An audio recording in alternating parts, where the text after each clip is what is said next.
Hello tenth class, welcome back on Saya math classes.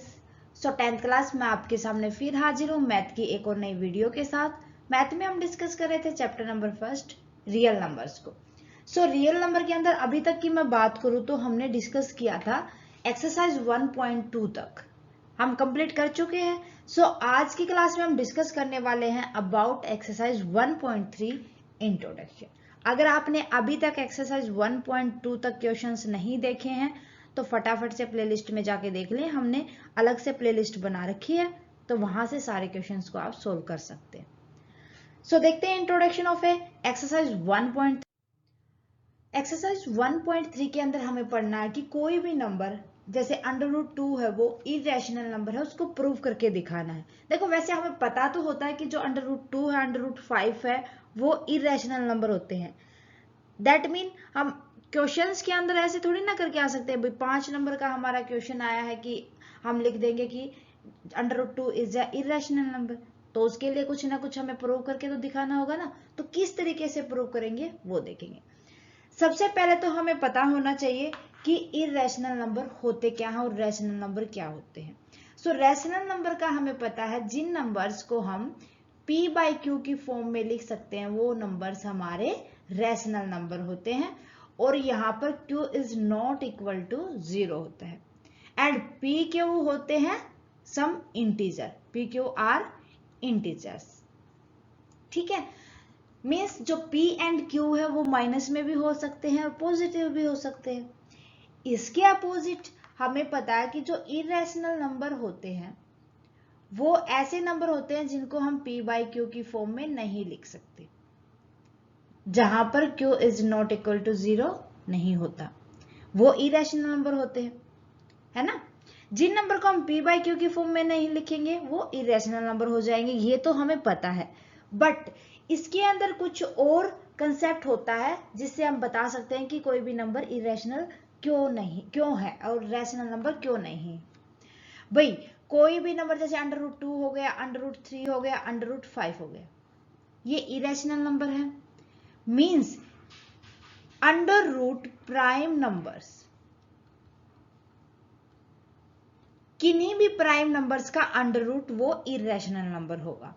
Okay, और जितने भी non terminating and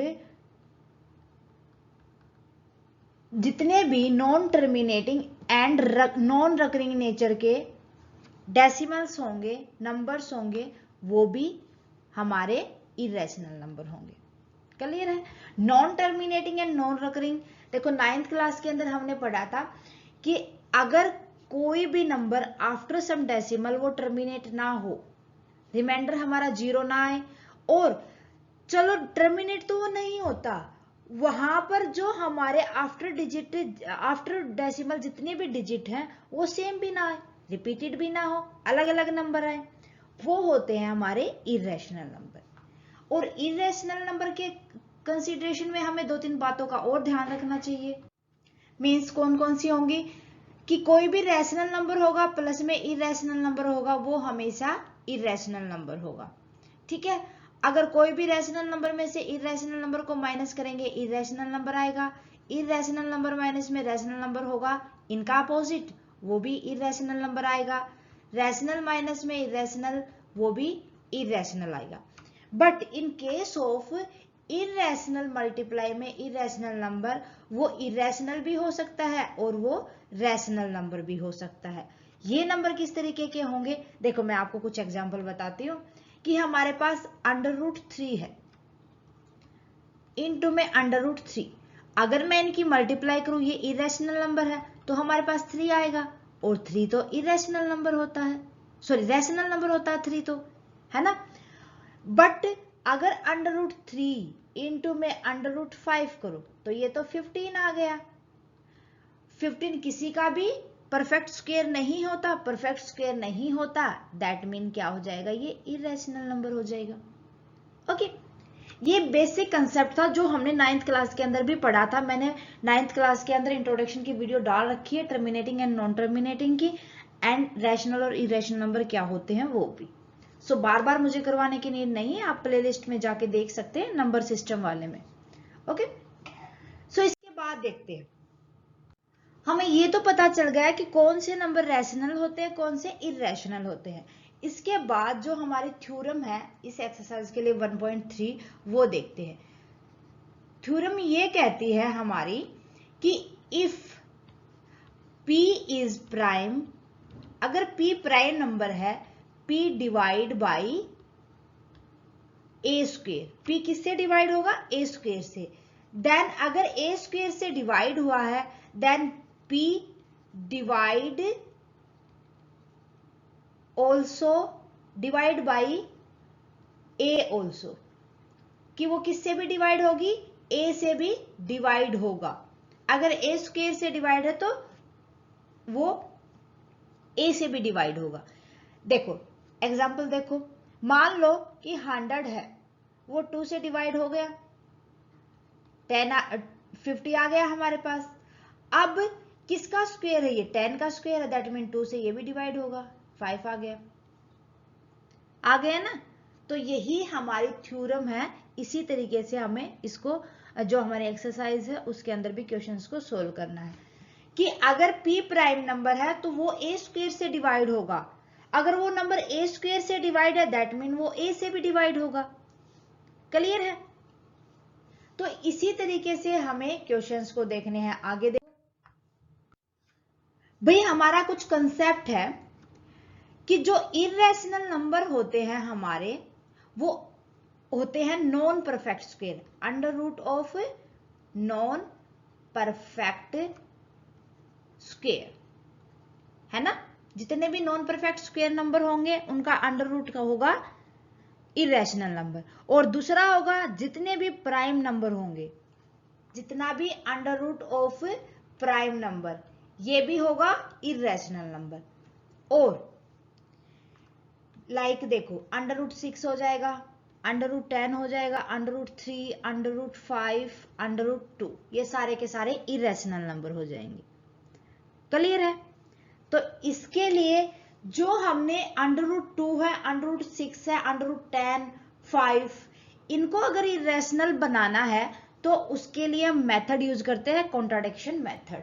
बहस लगाना एक चीज को, अगर हमने पहले ये देखेंगे कि रैशनल नंबर उनको साबित करके देखेंगे, अगर वो रैशनल नंबर नहीं होंगे तो क्या होंगे, वो इररेशनल नंबर होंगे। ये तो हमें पता है। इररेशनल नंबर वो भी तो होते हैं जो रैशनल नंबर नहीं होते, है ना। जो रैशनल नंबर नहीं होते वो इरेशनल नंबर भी होते, ये हमें पता है।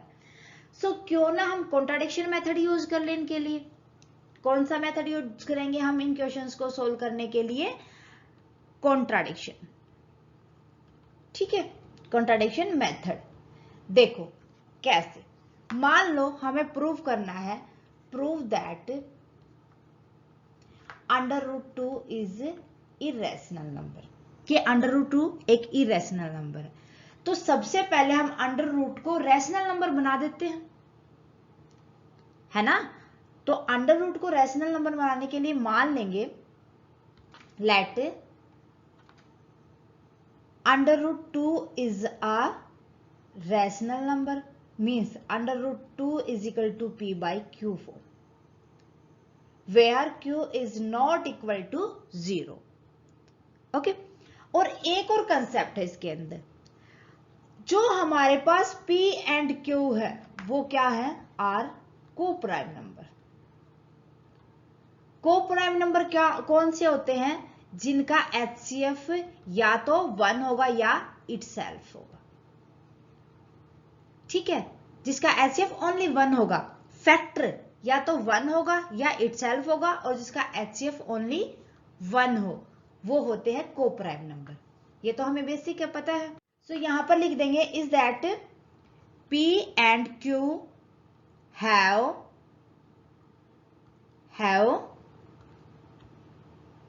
HCF 1, मीन्स क्या होगा, P और Q का HCF 1 होगा। ओके, तो हम इनको सिंपलेस्ट फॉर्म में कर लेते हैं पहले तो। इसका मतलब क्या होगा कि जो under root 2 is equal to P by Q हो जाएगा, इक्वेशन फर्स्ट मान लेंगे, मीन्स अंडर रूट 2 इंटू में Q is equal to P।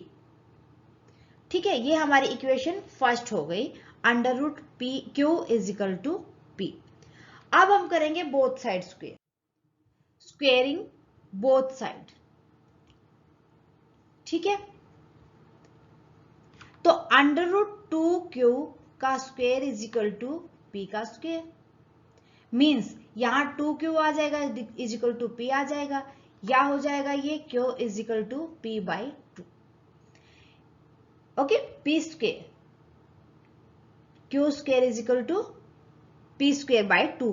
हमें ये पता है कि 2 divide p square and 2 also divide p। ठीक है, अब एक चीज और सपोज करो, मान लो कि जब हम p को 2 से डिवाइड करेंगे, p को 2 से डिवाइड करेंगे तो c आ जाएगा। लेट करके चलेंगे, यहां पर हमारे पास आ गया c, that mean p is equal to 2c हो जाएगा। इसी तरीके से और देखो, जो ये p की वैल्यू आ गई हमारे पास, p is equal to 2c, उसको इक्वेशन फर्स्ट में रख देंगे। इक्वेशन फर्स्ट थी हमारे पास under root 2 q is equal to p, that mean हो जाएगा under root 2 q is equal to 2c। वही बोथ साइड स्क्वेयर कर देंगे, बोथ साइड स्क्वेयरिंग करेंगे तो ये आ जाएगा under root 2q square is equal to 2c square, 2q is equal to 4c square, 2q square is equal to 4c square. आगे solve करेंगे तो ये आ जाएगा q square is equal to 4c square by में 2, 2 से 2 cut हो जाएगा। ठीक है, q square is equal to 2c square आ गया। मीन्स यहां पर हमें ये पता है कि जो 2 है, जो यहां पर 2 है, वो यहां q के साथ लिख देंगे, डिवाइड कर देंगे q स्क्वेयर को बाई 2c स्क्वेयर। यहां से हमें मिलेगा कि 2 divide q square and 2 also divide q। हमने ये प्रूव किया था, पहले पढ़ चुके हैं ना, कि ये q स्क्वेयर को भी डिवाइड करेगा और q को भी डिवाइड करेगा। तो इतना तो हमें मिल गया कि भाई हमें पता चल गया कि अब जो q है वो डिवाइड हो जाएगा 2 से। भाई q को 2 से डिवाइड करेंगे तो हमें ये भी पता है कि कोई ना कोई तो आंसर आएगा। मान लो वो आंसर d आ जाएगा, मान लिया हमने वो आंसर d आ जाएगा। Means q is equal to 2d हो जाएगा। 2 डिवाइड इधर आके मल्टीप्लाई कर देंगे। अब देखो हमारे पास p कितना आया था 2c और q कितना आ गया 2d। कोई भी रैशनल नंबर होता है हमारा p by q, p by q means 2c by 2d। अब हमने पढ़ा क्या था कि जो p बाई q हमने लिया वो को प्राइम नंबर होंगे, को प्राइम नंबर होंगे, दैट मीन उनका जो HCF होगा वो 1 होगा। लेकिन यहां पर कॉमन फैक्टर एक 2 आ गया, कॉमन फैक्टर 2 आ गया, और जो हमारा कॉन्ट्राडिक्शन क्या हुआ यहां पर कि जो अगर एक और फैक्टर आ गया मींस HCF 2 आ गया यहां पर, तो वो हमारा प्राइम नंबर नहीं, सॉरी रैशनल नंबर नहीं है ना। को प्राइम नंबर नहीं होगा तो दैट मीन वो रैशनल नंबर नहीं होगा, रैशनल नंबर नहीं है दैट मीन वो इरेशनल नंबर होगा। यही हमें प्रूफ करना था। यहां से हमें पता चला कि जो p एंड q आया है उसका तो एक और कॉमन फैक्टर हो गया 2, लेकिन जो p q है वो को प्राइम नंबर है, उनके 1 के अलावा कोई भी कॉमन या खुद के अलावा कोई भी कॉमन फैक्टर नहीं हो सकता। मीन्स यहां पर कॉन्ट्राडिक्शन हो जाएगी हमारी, p and q can not have 2 as common factor. So अब सेकंड हो जाएगा हमारा कॉमन फैक्टर नहीं होंगे, क्योंकि उनके तो क्या हो सकते हैं, वो कॉमन फैक्टर HCF 1 ही हो सकता है। So we have wrong assumption, कि हमने जो अज्यूम किया था ना अंडर रूट 2 वो हमारा रैशनल नंबर, वो हमारी अजम्पशन रॉन्ग हो गई। Under root 2 is rational number. अगर जो हमारी अजम्पशन थी वो रॉन्ग हो गई, दैट मीन यहां पर हम कह सकते हैं कि under root 2 is a irrational number, कि अब तो हमें पता चल गया रैशनल नंबर नहीं है तो वो इरेशनल नंबर है। ओके, तो ये था हमारा इंट्रोडक्शन ऑफ एक्सरसाइज 1.3। इसी के बेस पर हमने सारे के सारे क्वेश्चन करने हैं। जितने भी क्वेश्चन होंगे ये अजम्पशन यूज करनी है हमें इसी तरीके से कि हम उनको रैशनल नंबर मान लेंगे, फिर उनको इरेशनल नंबर साबित कर देंगे। क्लियर है? सो मेरे ख्याल से कुछ मुश्किल नहीं होगा, क्वेश्चन लगाओगे अच्छे से समझ आ जाएंगे। एक बार और रिपीट करके देख लेना, कहीं भी कोई कंफ्यूजन होता है तो मुझे आप कमेंट करके बता सकते हैं। और साथ के साथ कमेंट करके बताएं क्लास कैसी लगी। अच्छी लगे तो प्लीज लाइक और अदर स्टूडेंट के साथ ज्यादा से ज्यादा शेयर करें। अगर आपने अभी तक साया मैथ क्लासेस को सब्सक्राइब नहीं किया है तो आपसे रिक्वेस्ट है फटाफट से सब्सक्राइब कर ले और बेल आइकन को दबा ले ताकि आने वाली क्लास की नोटिफिकेशन आपको मिल सके। Thank you very much student, मिलते हैं नेक्स्ट क्लास में। Bye bye and take care.